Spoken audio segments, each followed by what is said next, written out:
एकं पापहरं प्रोक्तं द्विलिङ्गं चार्थसिद्धिदं त्रिलिङ्गं सर्वकामानां कारणं परमित्रितम्।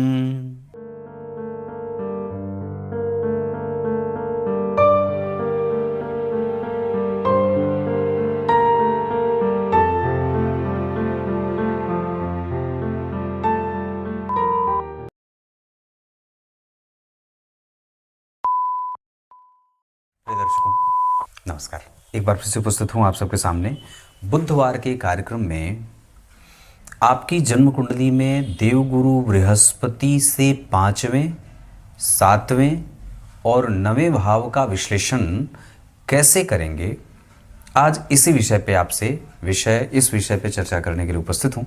कहीं नहीं जाना है, बिल्कुल बन के रहिएगा। शुरू करते हैं आज का कार्यक्रम के आरंभ में मैंने जो श्लोक पढ़ा है वो शिव पुराण का है, जो पार्थिव शिवलिंग की संख्या का विधान बताया है कि एक शिवलिंग की पूजा करने का क्या फल है, वो आगे बताऊंगा। पहले तो बात ये आती है कि देवगुरु बृहस्पति से हमें किन किन बातों का ज्ञान होता है। तो जो वस्तुतः जीवन के समस्त धर्म से संबंधित ज्ञान है ना, जो पुराणों में बसा हुआ ज्ञान है, जैसे ये शिव पुराण है, तो इसमें मेरी रुचि कब होगी, मैं इसे कब पढ़ना चाहूँगा, इसमें मेरी दिलचस्पी कब आएगी, कब मेरे श्रद्धा के भाव इसके प्रति जागेंगे, कब मैं इसकी बातों को बहुत सरलता से समझने की कोशिश करूँगा, कब मैं इसमें अपना ध्यान और अपना मन लगाऊँगा, कब मैं अपने इस ग्रंथ के, इस पुराण के रचयिता वेदव्यास भगवान के प्रति आभार व्यक्त करूंगा, जब मेरी कुंडली में देवगुरु बृहस्पति अच्छी स्थिति में बैठे होंगे। पुरातन ज्ञान जो है वो आपको देवगुरु बृहस्पति की कुंडली में मजबूत स्थिति उस तरफ लेके जाती है ना। अब आप इसे, अब ज्ञान तो कई सारा है, धर्म का ज्ञान है, काम का ज्ञान है, कुछ भी है, सब तो हर जगह से कहीं ना कहीं कुछ आप प्राप्त ही कर रहे हैं। पर एक आध्यात्मिक ज्ञान है, एक सांसारिक ज्ञान है। तो जो आध्यात्मिक ज्ञान और आध्यात्मिक रहस्यों को समझने की जो चेष्टा कोई व्यक्ति करता है, तो वो देवगुरु बृहस्पति की अच्छी स्थिति के कारण करता है।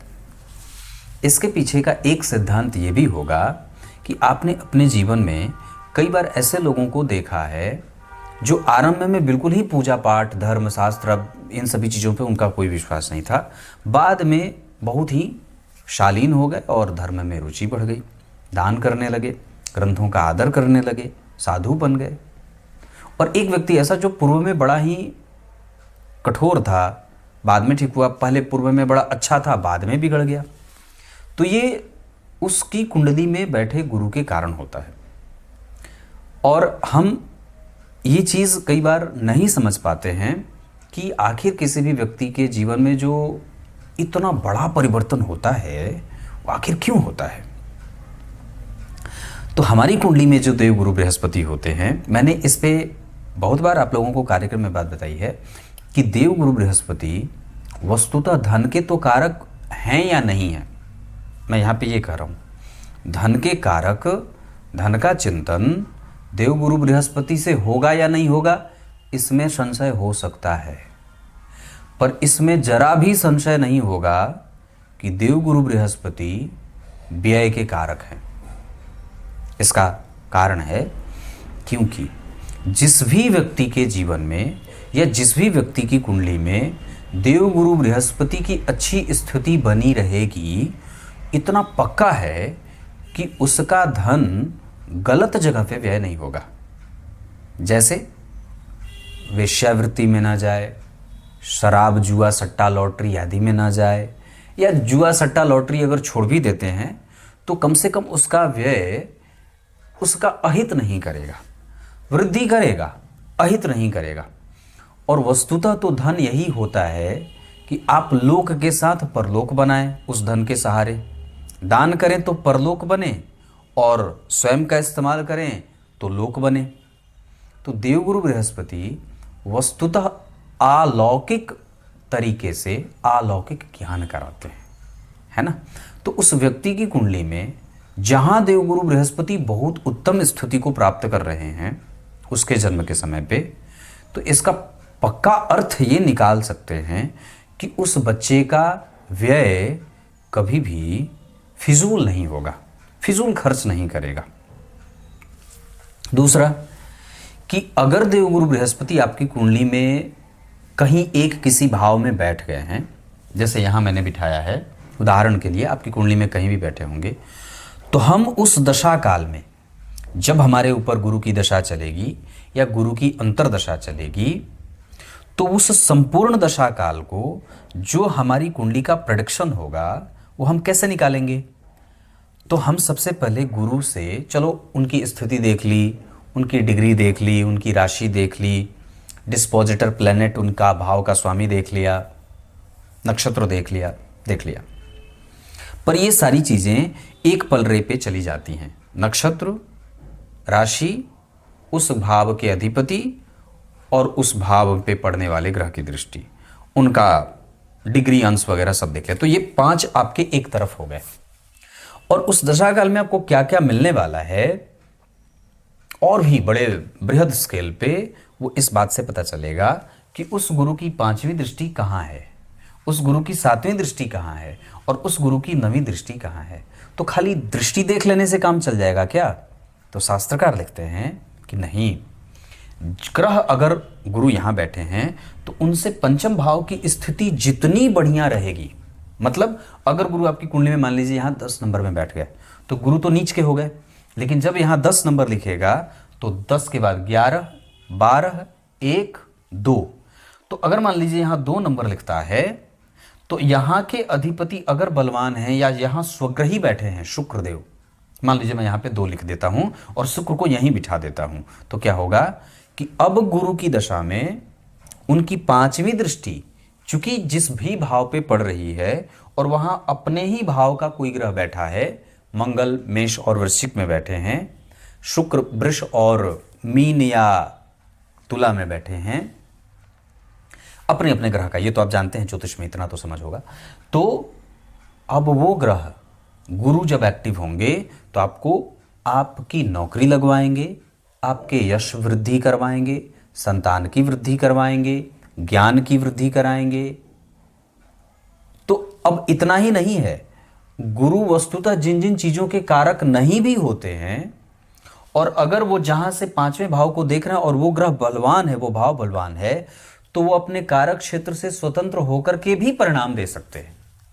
इसका अल्टीमेट मैं आपको एक शब्द में, एक लाइन में बात कर दूं कि अगर गुरु जहां बैठे वहां से 5वें, 7वें और 9वें भाव की स्थिति अगर अच्छी बनी है, अच्छी कैसे बनी? उस भाव का स्वामी वहीं बैठा, उस भाव का अधिपति उच्च का बैठा है, उस भाव में जो ग्रह बैठा है वो अपने मित्र की राशि में बैठा है, या स्वग्रही, मतलब आप इसे इतना समझ गए।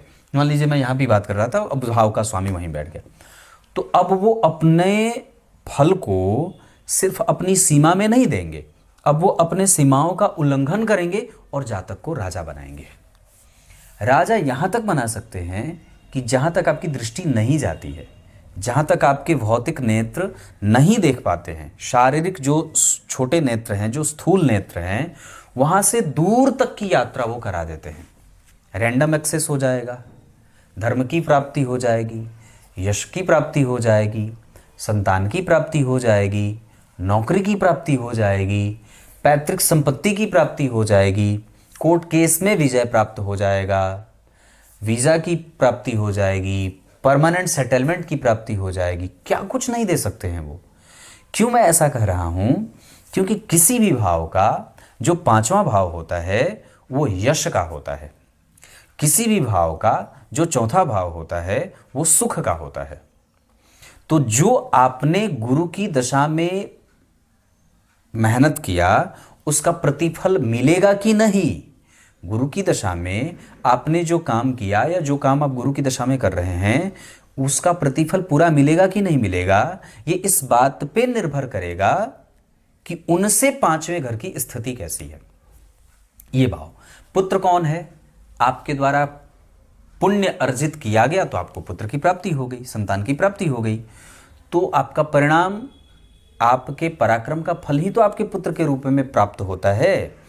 तो मैं जो मेहनत कर रहा हूं उसका प्रतिफल मुझे मिलेगा कि नहीं मिलेगा, इस भाव की चिंता उस भाव के पंचम भाव से देखी जाएगी। अब वो सातवें भाव से भी देख सकते हैं, वो नवम भाव से भी देख सकते हैं, पर अगर हम और इसको डीपली एनालिसिस जब करेंगे तो नवम भाव से गुरु का वृहद आकार मिलेगा, पंचम भाव छोटा त्रिकोण होगा, सातवां भाव सम विभाजन सम सप्तक का त्रिकोण होगा और नवां भाव बृहद आकार का त्रिकोण होगा। मतलब वहां जो अंश का प्रभाव है वो पूरा 360 है या पूरा 180 है, उसका द्वार मुख खुला हुआ है। पंचम भाव पे ऐसे है, हो सकता है कि गुरु और पंचम भाव की स्थिति का फल आपको इतना मिल रहा है, सातवें भाव पे इतना मिलेगा, नवम भाव पे पूरा खुल जाएगा। तो इससे क्या होगा कि बारिश की पूरी बूंद जो अमृत स्वरूप आपके पात्र में आएगी वो पूरी की पूरी इकट्ठी होगी, है ना। तो अब यहां पे इस बात से, ये जो उदाहरण मैं दे रहा हूं, इससे आपको ये स्पष्ट हो जाना चाहिए कि गुरु से पंचम भाव की स्थिति आपको इतना सुखी बनाएगी, गुरु से सप्तम भाव की स्थिति अगर बलवान है तो इतना सुखी बनाएगी, गुरु से नवम भाव की स्थिति अगर सुखी है तो इतना से भी ज्यादा, है ना।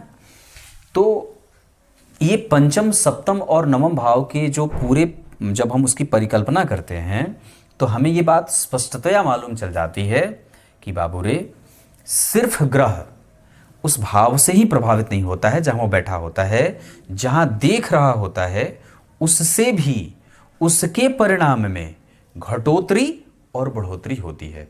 और कई बार ये इतना ज्यादा बढ़ जाता है जितना आप सोच नहीं सकते हैं, है ना। मतलब आपको संतति जहां गर्भ ठहर नहीं रहा था वहां जुड़वा बच्चे हो जाएंगे और दोनों सुखी होंगे।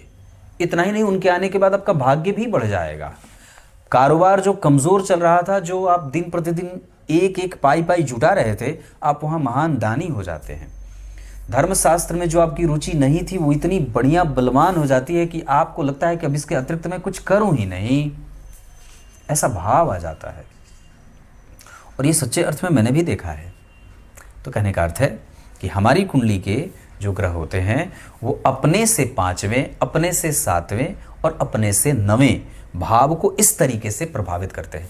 पर एक बात और है कि ये जो सिद्धांत होगा ये सिर्फ गुरु पे ही लागू होगा, अन्य किसी ग्रह पे ऐसा सिद्धांत ही। उसके लिए अब शनि की जब बात करेंगे तो हो सकता है उसकी दृष्टि, तीसरी दृष्टि की बात करें, हो सकता है उसकी सातवीं दृष्टि की बात करें, हो सकता है उसके 10वें दृष्टि की बात करें। मंगल के बारे में जब इसी कार्यक्रम में बात जब चलेगी तो हो सकता है कि मैं चौथे भाव के बारे में बात करूं, सातवें भाव के बारे में बात करूं, आठवें भाव के बारे में बात करूं। पर ये जो सिद्धांत है ये त्रिकोण का सिद्धांत है, तो ये गुरु ग्रह पे लागू होगा। काफी हद तक इसके बहुत व्यापक प्रभाव अन्य ग्रहों पर भी पड़ सकते हैं, इसमें मना नहीं है। पर गुरु से पांचवां भाव, सातवां भाव और नवां भाव अगर बलवान है तो गुरु अविच्छिन्न होकर के श्रेष्ठता से परिणाम करते हैं। अब कार्यक्रम के आरंभ में मैंने जो श्लोक पढ़ा था उसका अर्थ आपके सामने बता दूं तो क्या कहते हैं, भगवान वेदव्यास लिखते हैं कि एक पार्थिव शिवलिंग की नित्य पूजा करने से पापों का नाश होता है, 2 शिवलिंग, पार्थिव शिवलिंग की पूजा करने से धन की प्राप्ति होती है और 3 शिवलिंग की पूजा करने से सभी प्रकार के कामनाओं की सिद्धि हो जाती है ना। क्लियर है? तब तक के लिए बहुत बहुत नमस्कार।